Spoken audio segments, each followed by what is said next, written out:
Hello, I'm Carol Henry. And I'm Josh Klein, and this is the Fall 2019 end of quarter video for regulation devices. Our project focuses on the challenges that mentors and students have in face-to-face meetings that they use to advance their research. In the context of DTR, these are SIG meetings. We're trying to understand the signals and strategies that can help them self-regulate in the moment to reach their goals. Self-regulation is important and refers to the self-directive process through which learners manage and organize their thoughts and convert them into skills used for learning. It's the process of continuously monitoring progress towards a goal, checking outcomes, and redirecting unsuccessful efforts. Students' primary goal for SIG is to receive help and feedback that they understand and can apply, and mentors want their students to develop critical thinking skills to diagnose, approach, and understand their problems. But it can be challenging to meet these goals when students have trouble with certain phases of the expert thinking model and transitioning between them, such that it is more difficult to actually use and reconstruct the feedback later. Currently in SIG, students reflect upon what they've accomplished in the past week, risks for the next week, and plans to overcome those risks. Students are receiving a lot of feedback at a rapid rate while taking notes on what's being said to adjust their plans after SIG. Mentors are thinking of all the feedback they have, how they can deliver in ways that promote critical thinking, and if the student understands their feedback at all.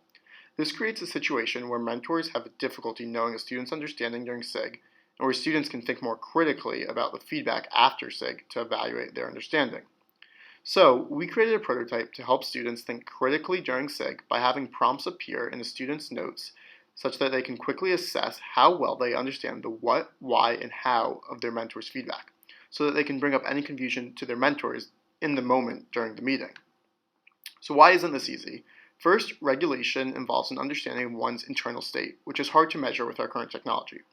Second, mentors are not only working towards their own goals, but also helping students work towards their own, making achieving all of these goals that much more complex. And third, students do much of their critical thinking before and after SIG. This isn't really happening in the moment, which makes it hard to prioritize their goals during SIG and actually change their thoughts and actions to reach those. As far as what we did this quarter, our work can be divided into 3 parts. Need finding is the first part. We reviewed the information we had from last quarter and conducted a few more interviews to get more insights in areas where we were lacking once we decided to focus our project. The next phase was writing. We translated these interview insights into design arguments, then created a prototype with interface and system arguments to support it.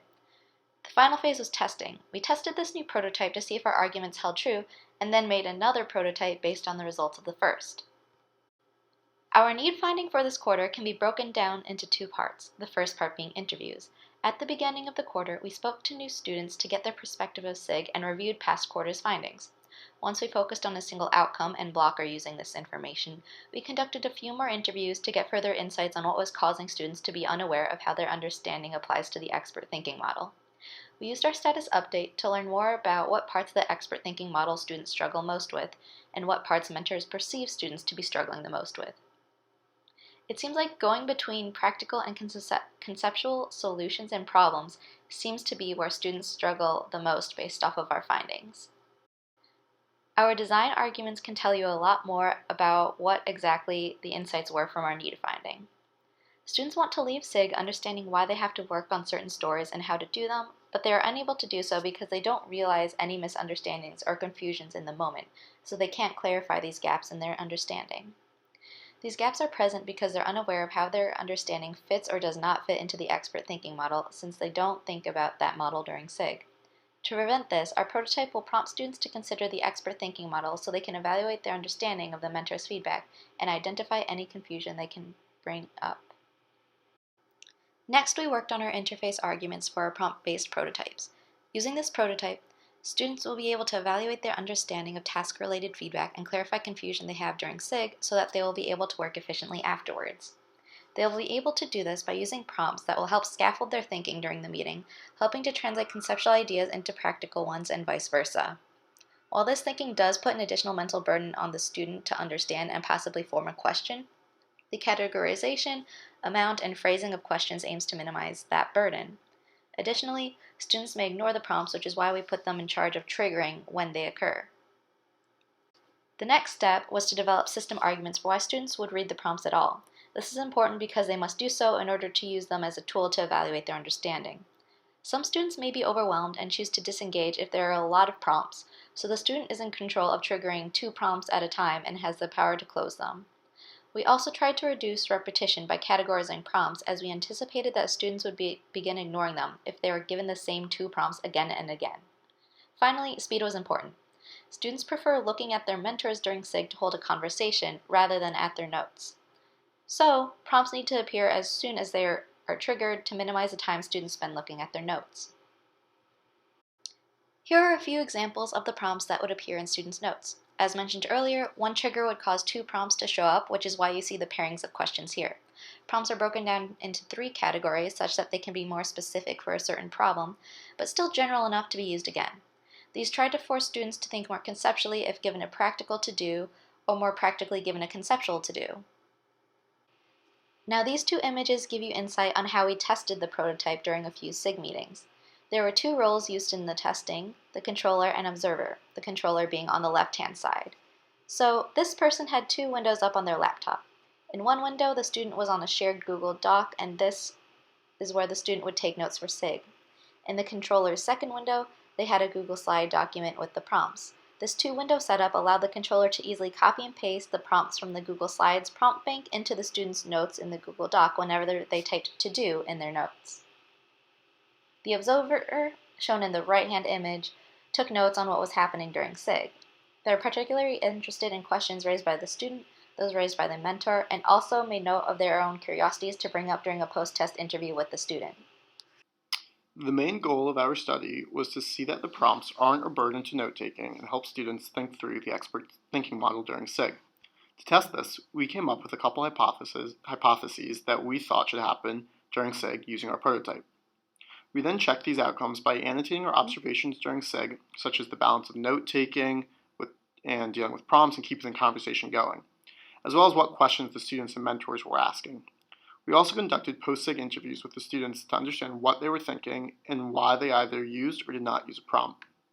So here are some of our results. Our first finding is that mentors are already using some of the prompts we had in our prototype. For example, in Gabe's SIG, we sent him the prompt, "Can you break this down further?" But Ryan, his mentor, asked him, "So, what other steps you'd take to get this done?" This was both a validating and invalidating result. It proves that we have useful prompts for students to evaluate their feedback since mentors are using them, but because mentors are already using them, then what's the point of having them? We use task-level prompts the most, showing us that students perceive feedback, i.e. talk with Gobi about visualizing the position as action items much more than conceptual feedback, such as consider how is this different than a debugger. It supports that students think more actionable feedback has to be practical, rather than a conceptual thing to focus on, which shows that they struggle in the expert thinking model because they're focused on the practical parts of it rather than the conceptual. The largest problem we found with our prototype was that the students weren't really using it. Because they could review later, didn't see value in the prompts, or would rather keep the conversation with their mentors going, they wouldn't use our prompts. This made us realize that our actual prototype of using this delivery mechanism with the prompts might not actually be an effective tool for helping the students. So there were some major limitations with our prototype. The first one being that our prototype didn't really seem to be used during the test. Because it was too complex, we didn't have the evidence to say whether our interface arguments and the delivery mechanism of the prompts were failing, or if it were our design arguments failing, or even both of them. So rather than injecting prompts into a fast-paced SIG, we decided to focus on giving students more time to discuss and reflect during SIG, which changes the characteristic we previously came up with for our design argument. We need to focus on a simpler prototype such that we can actually start getting evidence of it being used to help regulation during SIG. So we did just that in the remaining week or so. We made a simpler prototype with a focus on having students regulate during SIG. To be more specific, the idea behind this prototype is to change the structure of SIG to allow students the time to regulate after 15 minutes of SIG and then again at the 25-minute mark. This would give them more power over to think about what has been discussed and their goals going into SIG. To help scaffold their regulation, we created a revised planning view, which you can see on the right-hand side, with a section for questions, concerns, and other discussion topics. While we were only able to test this prototype once, we do have some findings from this test. The SIG we tested in had a conversation that was structured very similarly to what we had hoped to create through our prototype. That structure, however, seemed to occur anyways without the use of our prototype. The student explained to us afterwards that their SIGs have been going pretty well this quarter, noting that others have been similar to this one in terms of the structure of SIG conversations. So while we cannot attribute the success to our prototype, it seems like what is considered to be a good SIG and what our prototype should do are very similar, since a student was able to discuss topics they had identified beforehand, articulate their takeaways, and be corrected by their mentors on any misalignment. In terms of our prototype, we did have some takeaways from this one test. Namely, we want to work on the timing and scaffolding of reflections. At 15 and 25 minutes in, the student and mentor had just started new topics of discussions when we asked the student to reflect. Because of this, the student immediately said that they wanted to keep the conversation going without even looking at their planning view, since there was no closure to this new topic.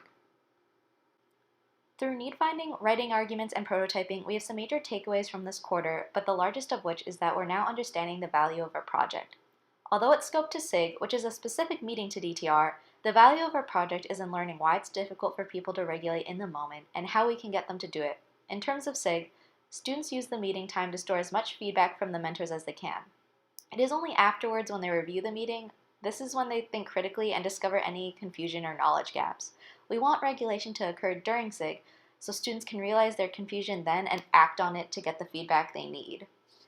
As far as next quarter goes, we want to continue tackling in-the-moment regulation head-on with our reflection-based prototype. More specifically, we want to adjust the timing of reflections so they're based on discussion topics, and we would also like to scaffold students thinking more during those times of reflection. And that's all from us for this quarter. Thanks for listening.